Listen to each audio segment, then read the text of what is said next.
petty and beautiful. The old Vic. Marsters watched as Jules turned to face the empty theatre.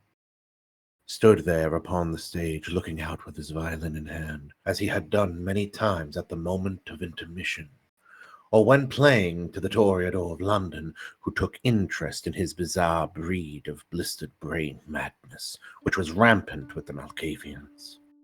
Yet the beauty of his song could ensnare your soul if you let it.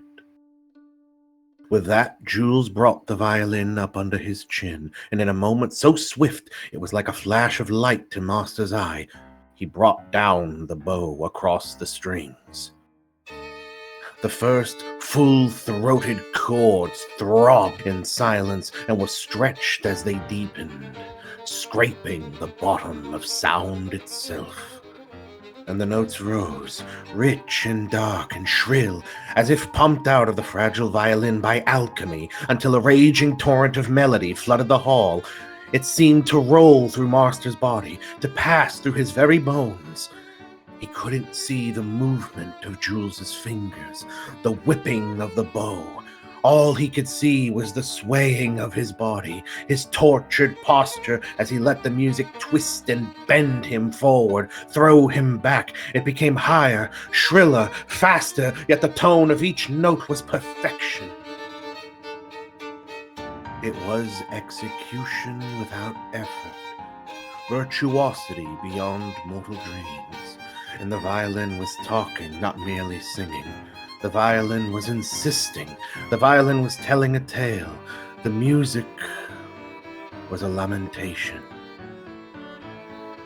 A fugue of terror looping itself into hypnotic dance rhythms, jerking Jules even more wildly from side to side. His hair was a glistening mop beneath the footlights. A blood sweat breaking out on him, and Marsters knew that the violin was telling him everything that had ever happened to Jules. It was the darkness exploded.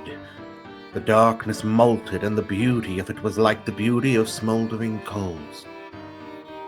Just enough illumination to show how much darkness there really was. Lady Agatha, too, was struggling to stay still under the onslaught. Having already risen from her seat, her face constricted, her hands to her head, her hair having fallen loose around her, her eyes were closed. But another sound was coming through the pure inundation of song. They were here. They had come into the theater and were moving towards them through the wings. The music reached impossible peaks. The sound throttled for an instant and then released again. The mixture of feeling and pure logic drove it past the limits of the bearable, and yet it went on and on. Then the others appeared slowly from behind the curtains. Lenora Griffiths, Fidel, Baudelaire, they came in dressed for a performance, yet now their faces dazzled in a purely vampiric way, as their eyes, like hungry predators, were drawn in like flies to a corpse. They glided towards Jules, as if drawn by a magnet, their beauty flowering ever more fully as they came into the glare of the stage candles. Their hair shimmering, their movements agile and feline. Their expressions were rapt. Jules turned slowly to face them as he writhed and the song went into frenzied supplication, lurching and climbing and roaring along its melodic path. Lenora stared at him wide-eyed as if horrified or enchanted. Then her arms rose up high above her head in a dramatic gesture, her body tensing, her neck becoming ever more graceful and long as she swooned. Agatha had made a pivot and lifted her knee, toe pointed down in the first step of a dance. Yet it was Fidel who suddenly caught the pace of Jules' song, as he jerked his head to the side and moved his legs and arms as if he were a great marionette, controlled from the rafters by 4 strings. The others saw it, and suddenly they all went into the mechanical attitude, their sudden movements like spasms, their faces like wooden faces utterly blank. A great cool rush of delight passed through Marsters, as if he could breathe suddenly in the blasted heat of the music, and he moaned softly with pleasure, watching them flip and flop and throw up their legs, toes to the ceilings, and twirl on their invisible strings. They had found the grotesque heart of the music. Their very balance in its hideous pleading and its insistent singing, and it was Jules who commanded their strings, but it was changing. He was playing to them now, even as they danced to him. A new element of mockery infected the never-ending melody, a syncopation that staggered the song and made it all the more bitter and all the more sweet at the same time. The jerking, stiff-jointed puppets circled him, shuffling and bobbing along the floorboards, fingers splayed, heads rocking from side to side. They jigged and twisted until all of them broke their rigid form, and as Jules' melody melted into harrowing sadness, the dance became immediately liquid, heartbroken and slow. It was as if one mind controlled them, as though they danced to Jules's thoughts as well as his music, and he began to dance with them as he played. The beat came faster as he became the country fiddler at the village bonfire, and they leapt in pairs like country lovers, the skirts of the women flaring, the men bowing their legs as they lifted the women, all creating postures of tenderest love. Frozen, Marsters stared at the image. The preternatural dancers, the monster violinist, limbs moving with inhuman slowness. Tantalizing grace. The music was like a fire consuming them all.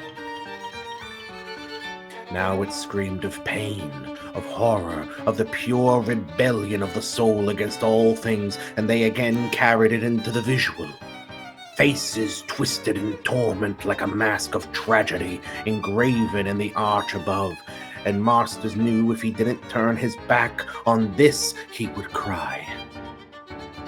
He didn't want to hear anymore or see anymore. Jules was swinging to and fro as if the violin, as if it were a beast, and he could no longer control it. And he was stabbing at the strings with short, rough strokes of the bow. The dancers passed in front of him and in back of him and embraced him as he threw up his hands, as he held the violin over his head. A loud, piercing laughter erupted from him. His chest shivered with it, his arms and legs quaking with it, and then he lowered his head and fixed his eyes on Marsters. And at the top of his lungs he screamed, "I give you the greatest spectacle of London!" The others, still seemingly all of one mind, clapped their hands and roared in joy. They threw their arms around his neck and kissed him and danced around him in a circle. They turned him with their arms. The laughter rose, bubbling out of all of them, and with their long pink tongues they licked the blood sweat from his face. They came from him and bowed to the non-existent audience. One of them leaping up to the rafters, then allowing himself to drop down, landing on the boards with a storm of reverberations. The last shiver of the music was gone, replaced by this cacophony of shrieking and stomping and laughter like the clang of bells.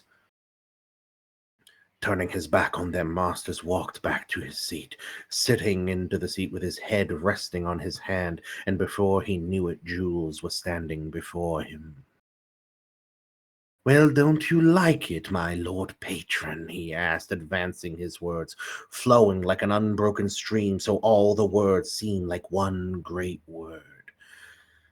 "Don't you admire its splendor, its perfection? Won't you indulge the old Vic with the coin of the realm which you possess? Won't you see this playhouse come into its final magnificent purpose? How was it now, the new evil, the canker in the heart of the rose, death in the very midst of things?" He was in a mania. His face was drawn and hard, and from behind him came laughter from the others, save for Agatha, who had come to her senses and was trying to discern what was really happening between them. He drew closer, half laughing, half grinning, stabbing at Marsters' chest with his finger. Well, speak! Don't you see the splendid mockery, the genius? Jules struck his chest with his fist. They'll come to my performances and fill our coffers with gold and never guess at what they harbor, what flourishes right in the corner of the English eye. In the back alleys we feed on them, and they clap for us before the lighted stage. Laughter from Baudelaire. Behind him, a long streak of laughter like a ribbon unfurling as the other woman sang, her voice carrying outward into the empty hall, filling it with haunting music. Jules drew in so that the light behind him vanished. Can't you see the magnificent evil? By your patronage the theatre is saved, and this sublime offering to the dark god of the woods is born. He continued, his eyes wide and fingers clawed like a great beast that might swipe to tear Marsters apart at any moment. It is petty, Marsters answered. It is merely beautiful and clever and nothing more. Nothing but anger from Jules, who drew back. You're a liar, a contemptible liar, he said. There is no splendor in it, answered Marsters. There is nothing sublime. Fooling helpless mortals, mocking them, and then going out from here at night to take a life into your arms in the same petty manner. One after another, in all its inevitable cruelty and shabbiness, so that you can live with yourself. Any man can kill another man. Play your violin forever, dance as you wish, give them their money's worth if it keeps you busy and eats up eternity. It's simply clever and beautiful. A grove in the savage garden, nothing more. Vile liar, Jules said between his teeth. You are God's fool, that's what you are. You who feel blessed by this dark secret and soar above everything else, rendering it meaningless. And what do? Try and live as a good man.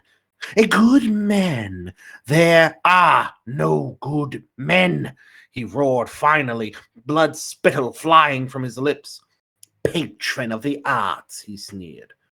I will make a mockery of all things sacred. I will lead them into greater vulgarity and perversity. I will astonish. I will beguile. And most of all, I will thrive on their gold and their blood while growing stronger in their midst. Pushing out his hand, Marsters threw him back against the stage, rising from his seat to walk over to him where he stood looking down, wondering where all this pain came from in his dearest of friends. Jules, trying to rise, was shoved and held down by Marsters, who looked at him still demanding answers without a single word, blood tears welling in Jules's eyes as the action caused a crucifix to become visible, exposing who was the real liar. For every proposed damnation you somehow find exuberance. How is it that there is no end to your enthusiasms and the passions which are coming out of you, and the light, always the light, and in exact proportion to the light coming out of you and every other whoreson, there is darkness in me. Every exuberance piercing me and creating its exact proportion of darkness and despair.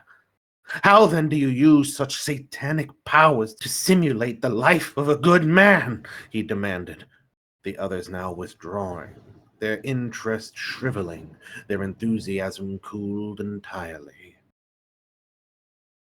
I can't help it if I'm good at being bad. We breathe the light, we breathe the music, we breathe the moment as it passes through us. What good is it to cry like a vagrant child, then, because you are an unwilling devil? Better to walk in the light, a canker in the heart of the rose. He mused on the words, then continued. You create beauty when you play, and that is good. You create good, and then share it with the souls of all those who come to be captivated. In that way, you're a better man than I, my good friend." And so a long silence pervaded the air, as their words hung above them and faded before the lights of the stage.